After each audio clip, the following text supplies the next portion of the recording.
Well, I got something for you. What is that? You might have heard that Kanye West got married Yes, secretly. I did. I did the story yesterday to a lady called Bianca. Right. Mm-hmm. So apparently she's like a Kim Kardashian lookalike. And they all. And they all. He's dated ever since he broke up with Kim Kardashian. All the women he has been seen with, or all the women he has dated, have resembled Kim Kardashian in one way or the other. Now, it turns out that, or at least I'm hearing that Kim Kardashian had for a long time hated this woman. Apparently had even suspected that there could have been something going on between her then husband and her back in the day. So perhaps this marriage, this secret marriage came as no news to Kim. You know what? I'm happy for Kim. I like this freedom from Kanye, away from Kanye for her. And this is the thing. And it just goes to show that Kanye West is just not over her. Because if you're going to try and replicate your ex every time you get into a relationship, then it is just a very sad thing for the women that you're dating, because for you to have to take them out of their authentic element and then start dressing them up like your ex-wife, I think, first of all, is just very creepy. And I don't know why. Is it creepy or is it understandable? Because it's not understandable, I feel like, Fatboy. How? No, I'll tell you, because I feel like I've been there. One time I was I'd been dumped, and this was someone that I cared about deeply. And so I was in this rebound phase, right? And it's what you do when you've been dumped and you're trying to process the new changes in your life and the pain you're feeling. Mm-hmm. You're going to go out there and look for someone to replace her with, as if to show that, I don't even need her. I can get anyone. And so the first few people I tried to date, I found myself looking out for people that bore some similarity in some respect. To her? Yes. So this girl in particular had very long hair. Mm-hmm. Very long hair. Uh-huh. And so the girls that I was trying to date, I was seeking out girls that were like that, because that was one of the things I liked about her the most, I came to realize. And so that is why all the girls I tried to get with all had to have long hair. Now, obviously, time brought about the healing that was necessary, and eventually I grew out of that little phase. That's creepy. Don't say that. It's normal. It's what serial killers do. It's what Ted Bundy did. It's part of... He did that? He did that. He had a type. All the women that he killed had long brown hair. What? And there's this one lady she actually survived. She's a survivor.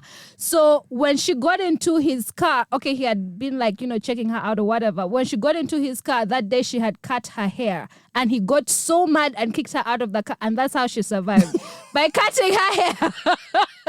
So it's creepy, Fatboy. It is not flattering. It is creepy. They're calling me a serial killer now. No, you could be worse.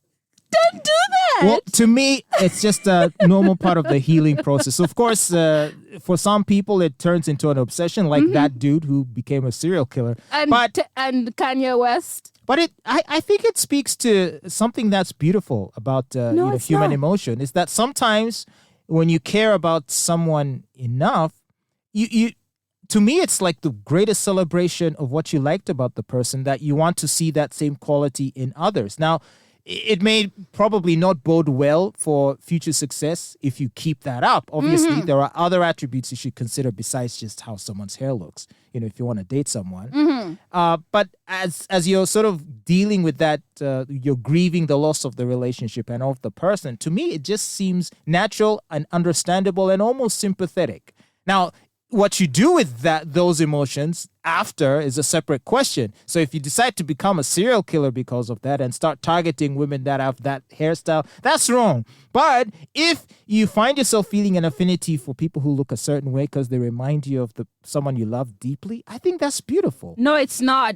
Because what does it do to that person who you're now trying to change and make like your ex? You're taking away from their authenticity. You're taking away from who they are as a person, and then you're going to just never be satisfied with this person. You're always going to think that they're not good enough, because you can only do so much by changing how they dress, or giving them plastic surgery, etc. But you're never going to change who they are at the core. You're right. Their mannerisms, their habits, their likes, their tastes. So you are robbing this person of an experience with you that is authentic and genuine. You don't want to have to make this person look like your ex, and then you're thinking about your ex and not this person. It's not right. It's not fair. You're not wrong. Listen, I don't think it's a good thing. Actually agree with you, and you're not wrong. So, and I did mention that it's a phase you grow out of. But I'm just saying that the emotions in and of themselves come from a good place. They come from a place of loss and a place of longing. In other words, it's the greatest expression of the love you may have felt for that person that you will seek similar qualities in the next person you try to date. Now, it's obviously unfair to the person you're trying to date. It's not healthy. It's unfair to the person who you will impose those expectations on. I'll agree with that. Yeah. And that's why I'm saying, ideally, it's a phase that you ought to be able to grow out of quickly enough. But it's definitely a part of the healing process. You can't be in love with someone for a long time and feel strongly and then just snap out of it the next day. No, it's you not that can't. easy. I don't expect that. But there's a grieving process. Yes, there's a grieving process, and the best place to go and grieve is in a therapist's office. It's kind of like where how you should go. It's kind of like how when a girl gets dumped, she has a temporary whole phase where she's jumping. She's jumping from guy to guy to guy because she's just trying to get this guy out of her system. Mm-hmm. And obviously she does that because it's coming from a place of pain. But eventually when she finds the healing, she'll start to say, okay, now I don't need to be going to all these bars to hook up with guys. I think I'm better than that. But you can understand why she put herself through that process, right? No, again, I'm saying it's unhealthy, because by the time you start healing, or by the time you have healed, you would have, just left behind a lot of damage. Maybe damage that you now have to start healing from. I think it doesn't make any sense. It's very unhealthy. I think we need to just start to find healthy coping mechanisms after. And heartbreak is not easy. I know it's really it's a very tough time, actually. Yeah, and I like the fact that you use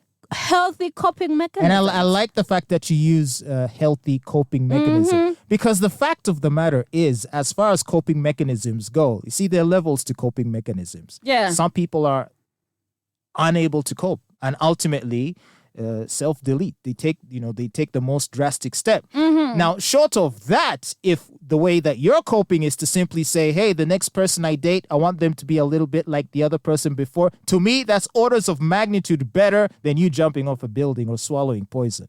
Wouldn't you agree? Please go. Wouldn't you agree? Please go to a therapist. And if it means that for the next 3 or 4 short relationships you enter into, in which you impose these standards on them, and whatever pain you think that's going to cause, to me, that's still better than you ending your life out of an inability to cope with the emotional distress you're feeling. But you see, the other one is not better. The other one is still going to cause somebody else hurt. You're going to hurt somebody along the way. You're going to create more damage.